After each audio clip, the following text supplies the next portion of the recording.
नमस्कार साथियों, रोड पर अगर गाड़ी आप लेके जाती हो तो गाड़ी के संपूर्ण कागज होने चाहिए, जैसे आरसी, बीमा और डीएल। अगर तीनों कागज नहीं है तो याद रखना, गाड़ी अगर धोखे से भी पुलिस अगर आपकी इंक्वायरी में पकड़ लेती है और उसे सीज कर देती है तो गाड़ी से ज़्यादा उसकी कीमत जमा करनी पड़ जाएगी। समझ रहे हो आप? इन तीनों की पेनल्टी बहुत अलग अलग है। जैसे प्रदूषण की भी पेनल्टी अलग है और बीमे की, अगर बीमा नहीं हो गाड़ी सीज हो जाती है तो उसकी भी पेनल्टी बहुत हाई है। और उसके साथ साथ अगर आपके पास डीएल नहीं है तो उसकी भी पेनल्टी, यानी कि मतलब अगर आपके पास आरसी है, आप मालिक हैं, ओनर हैं, कोई बात नहीं, लेकिन आपके पास बीमा नहीं है, डीएल नहीं है और प्रदूषण नहीं है तो भी 20-25 हज़ार रुपये करीब करीब चालान में पैसे जमा करके ही गाड़ी छूटेगी। और धोखे से अगर गाड़ी से कोई एक्सीडेंट हो जाता है तो याद रखो, गाड़ी का अगर बीमा नहीं है तो क्लेम मालिक को भरना पड़ेगा। डीएल नहीं है तो भी बहुत बड़ी हेडेक हो जाएगी, फिर कौन लगाएगा, बहुत समस्या बढ़ती है। इसलिए गाड़ी को संपूर्ण करके ही आप रोड पे लाइए।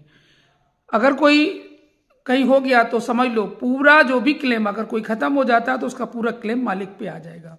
इसलिए हमारे पास 2-3 लोगों के इस तरह की प्रॉब्लम आई है और उनको ये समस्याएं हो रही हैं। आप लोग ये चीज़ें संभाल के रखिए। गाड़ी अगर बच्चे चला रहे हैं, आप मालिक हैं तो याद रखो, पिता मालिक है और बच्चा चला रहा, उसकी डीएल नहीं है तो भी बहुत बड़ी समस्या हो जाएगी। पूरा मुकदमा डीएल है नहीं तो पिता के ऊपर, क्योंकि बीमा कंपनी साफ साफ मना कर देगी।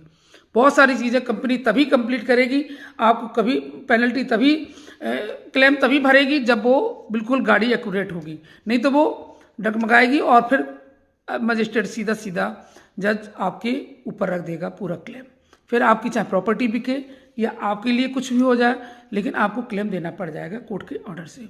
इसलिए गाड़ी को संपूर्ण करके ही रोड पे चलाइए। बीमा एक भी दिन नहीं खत्म होना चाहिए। अगर बीमा कल खत्म हो रहा तो आज ही करवा दीजिए, क्योंकि सुबह से बीमा फिर कंप्लीट हो जाएगा तुम्हें। और तुमने लेट कर दी और बाई चांस गाड़ी रोड पे गई और कोई खतरा हो गया तो दिक्कत आ जाएगी, पहली बात। दूसरी बात, कभी कभी क्या होता है कि आपने गाड़ी जा रहे हो और गाड़ी का एक्सीडेंट हो गया, यानी कि गाड़ी पे बैठे 2 लोग, उनमें से एक की मौत भी हो गई, खत्म हो गया, और अब पता चला कि कौन एक्सीडेंट करके चला गया पता ही नहीं चल रहा। तो आप याद रखना, क्लेम ऐसा नहीं है कि अगर कोई एक्सीडेंट करके चला गया तो वही क्लेमर है। मेरी गाड़ी का भी बीमा है। हम जिस गाड़ी पे बैठे हो और हमें कोई समस्या आती है तो हम अपनी गाड़ी से भी क्लेम लेंगे। हमको साबित करना पड़ेगा कि एक्सीडेंट अचानक हम गिर गए या हमें कोई मार गया। अब ये चीज़ें वकील के ऊपर होती है कि वो किस तरीके से आपको क्लेम दिलाएगा।